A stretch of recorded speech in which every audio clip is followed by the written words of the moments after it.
আল্লাহু আকবার। আসসালামু আলাইকুম ওয়া রাহমাতুল্লাহ। ইনকিলাব মঞ্চের আহ্বায়ক ওসমান হাদি হত্যাকাণ্ডের নিন্দা জানিয়েছেন জাতিসংঘ মহাসচিব অ্যান্তোনিও গুতেরেস। একই সঙ্গে তিনি বাংলাদেশ কর্তৃপক্ষকে আন্তর্জাতিক মানবাধিকার মানদণ্ড অনুসরণ করে দ্রুত ও নিরপেক্ষ তদন্ত পরিচালনার আহ্বান জানিয়েছেন। শুক্রবার নিউ ইয়র্কে জাতিসংঘ সদর দপ্তরে নিয়মিত ব্রিফিংয়ে মহাসচিবের মুখপাত্র স্টিফেন দুজারিক এই তথ্য জানান।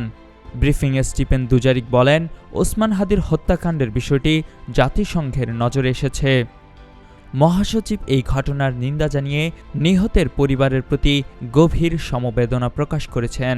বাংলাদেশের সামগ্রিক পরিস্থিতি প্রসঙ্গে জাতিসংঘ মহাসচিব বলেন, আসন্ন নির্বাচনকে সামনে রেখে দেশে উত্তেজনা বৃদ্ধির প্রেক্ষাপটে সব পক্ষকে সহিংসতা থেকে বিরত থাকতে হবে।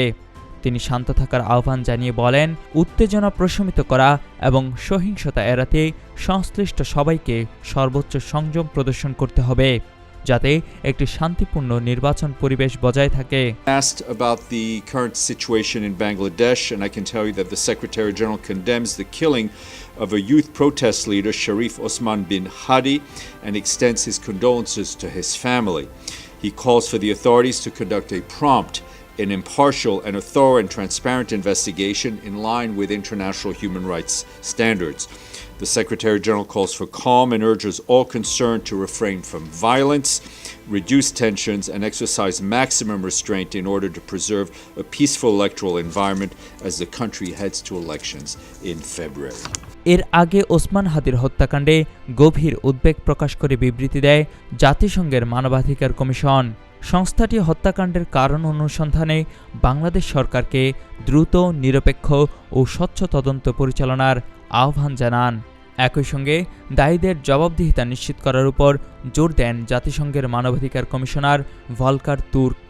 জেনেভা থেকে পাঠানো ওই বিবৃতিতে ভলকার তুর্ক বলেন, গত বছর বাংলাদেশে ছাত্র জনতার গণ আন্দোলনের বিশিষ্ট নেতা ওসমান হাদির হত্যাকাণ্ডে তিনি গভীরভাবে মর্মাহত। বিবৃতিতে মানবাধিকার কমিশনার বলেন, প্রতিশোধ কেবল বিভেদকে আরও গভীর করবে এবং সবার অধিকার ক্ষুণ্ণ করবে। কুমিল্লার কাগজ, নিউজ ডেস্ক।